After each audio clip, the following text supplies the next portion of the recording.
How do you suggest men find a balance between being emotionally vulnerable and maintaining confidence in dating? So while I will say quickly, I'm not going to die on this hill, but I'm kind of a very non-emotional person. My little opinion, and again, I'm not going to fucking argue or die on this hill, but definitely give your perspectives. I I kind of find that emotional vulnerability isn't. I'm not going to say that it's a feminine thing that men can't do it. I just find that I don't see any kind of advantage in a dating sense at least on that. But I don't even know what I'm saying there, but go ahead. Okay, I can actually start here. Emotional availability or showing vulnerability, it depends on what kind of vulnerability you show. So, for example, uh, let me just give an example of a context. If you are really nervous because you are about to talk with a pretty girl at work or in your surroundings, and you go up to her and say, you know what, I'm quite nervous, but I still want to say hi. I am Michael, or I'm Ice.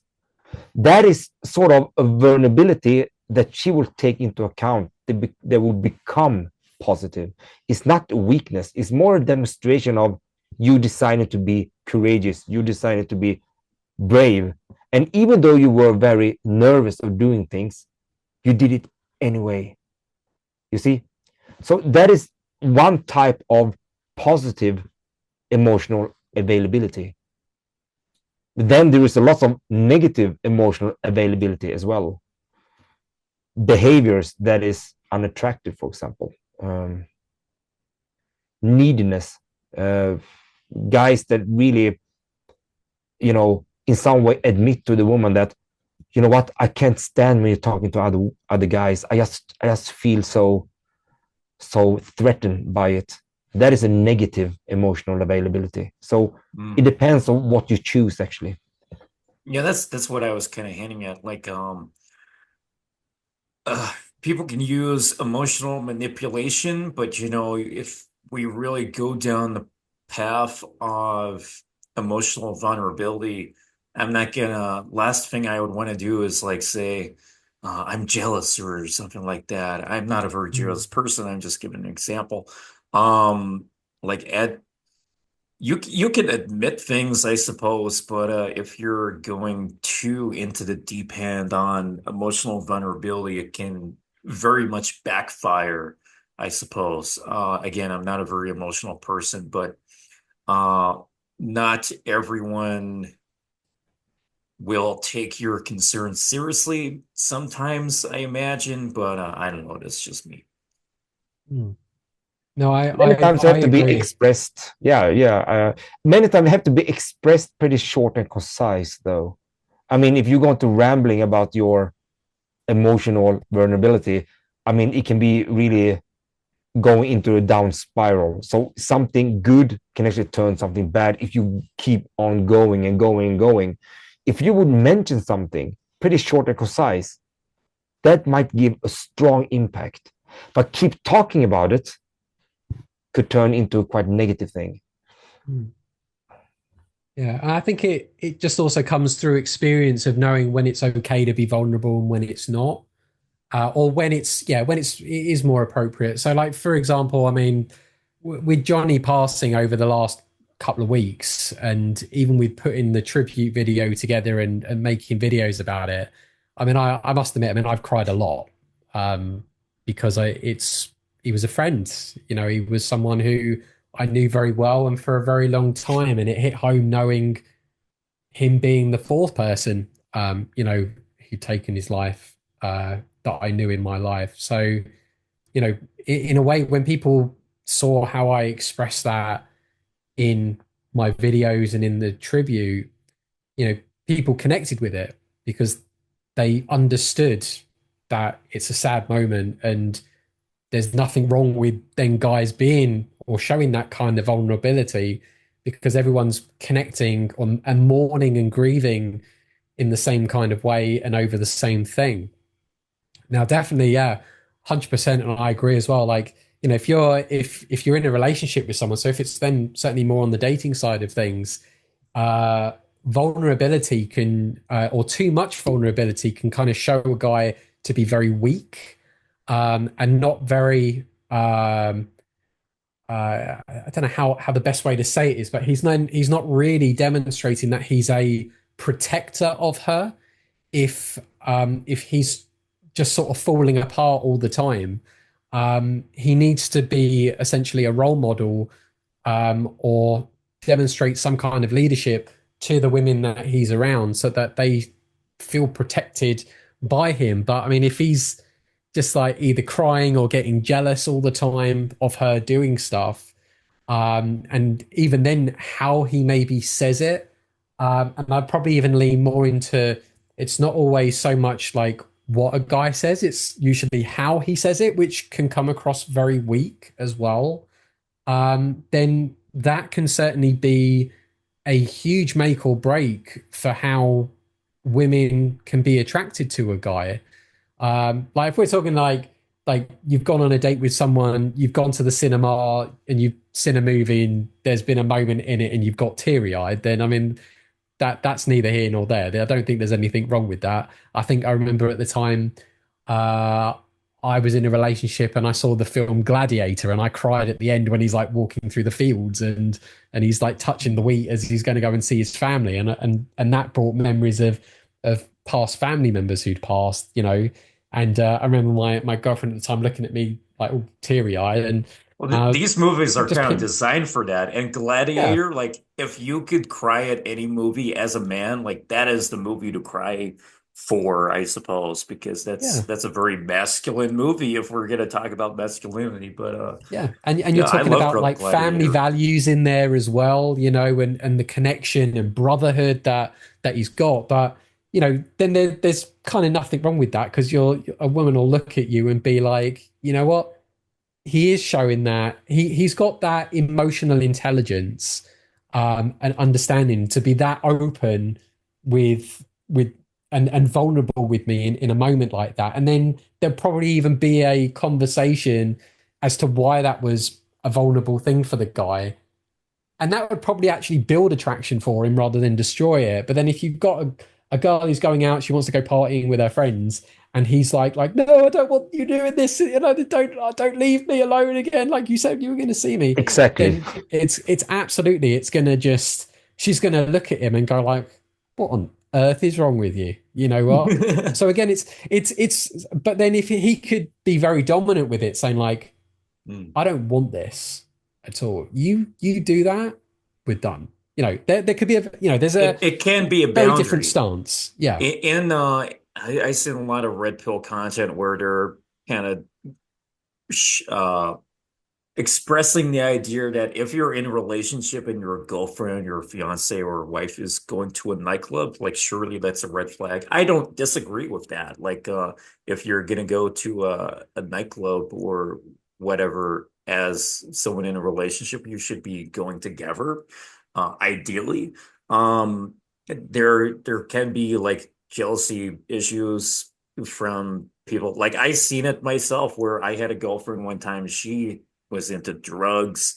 She was into like all kinds of bad things. She had no father figure. Her father was in prison, and this is what I realize now, having interviewed the psychologist at McGill University. Um, there seems to be a pattern. I'm no expert in this, in like nuclear family or single parent homes and people with mental health issues. I don't know to what extent, but it did make sense based on the things that I have seen from friends, relationships, and whatever. But anyway, this particular girlfriend I had for some set of time, she had no father figure. He was in prison. Um, my girlfriend would go to a club without me and bad things would happen. Like, oh, she's into drugs. Now she's in a mental hospital or things Mm. like that. These red pill concerns, that one in particular, don't have your girlfriend go to a nightclub without you. I would agree with that. I would be on board with that because I have seen how real bad shit has happened as a result of that advice basically not being followed. I Mm. have seen where in cases where someone's in a relationship and then the girlfriend maybe goes to the nightclub without the boyfriend, and then she actually gets drugged by in her drink and raped by multiple men, and she can't remember a damn thing. And then that just ruins everything for everyone.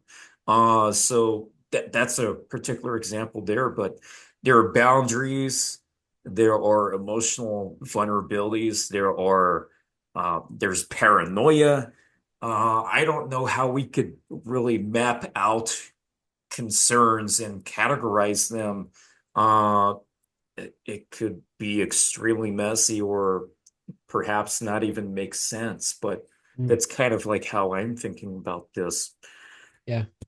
Yeah, people just don't communicate enough what their boundaries are. Like at the end of the day, if people are in relationships or if they're married and stuff, if they've got the honesty and the trust and definitely the boundaries there of what each of them will tolerate, and certainly give and take within the relationship, then then people can kind of go and do what they want. But when there's the cracks there and you don't quite trust someone, or someone does put themselves in an environment or a situation where either they could be taken advantage of or they could take advantage of the situation, then yeah, absolutely. That's where things do genuinely fall apart. And I've known many dating coaches have trust issues with women that they date because they feel, or that they know themselves what they're like when they're going out and meeting more women, whether it be through like when I film for them over the years, or if they're just doing it on their own accord because they're teaching their clients, that they get that paranoia that they just think like, oh, well, if I can put myself in the situation that I could cheat or I could do something that would upset my partner, then they do start thinking, oh, well, maybe my partner might end up going out and cheat on me, or things could end up happening. I suppose it's like a chicken and egg scenario that can play out there. That then as soon as one person doesn't trust the other person, then that person doesn't trust that person. Then yeah, it just sort of spirals. You know what? Sometimes as a man, really, and then there's something that maybe you have to, guys have to work up this confidence in terms of actually being able to approach and talk with women in general. Once you can do that and you actually find a woman of your life that you really want to build brick by brick with, but you have to come with the perspective of like, you know, if she want to do something that doesn't work for you, then you're just going to tell her that, you know what, I wish you the best of luck in your life. I really, really do. But this is not for me. And I'm going to move on now. You Mm. have to be a little bit of that kind of mindset. You have to be the man to come into that kind of level. And one of the worst is not trusting your girlfriend. You cannot live in that kind of life, basically. So many times, what I truly believe is that you have to assume that she is faithful. You have to assume that she is for you until you really see some evidence that that is not the case. Because if you're going to go around and start worrying all the time, that itself going to make you unattractive many, many, many times. You see, so same again. Once you see that, oh, she was not faithful, she actually met other guys, then you have to be coming back to the main basic perspective of, you know what, I wish you maybe now not the best of luck, but you know what, I still wish you a good life. This is not for me, and I'm going to move on from here on.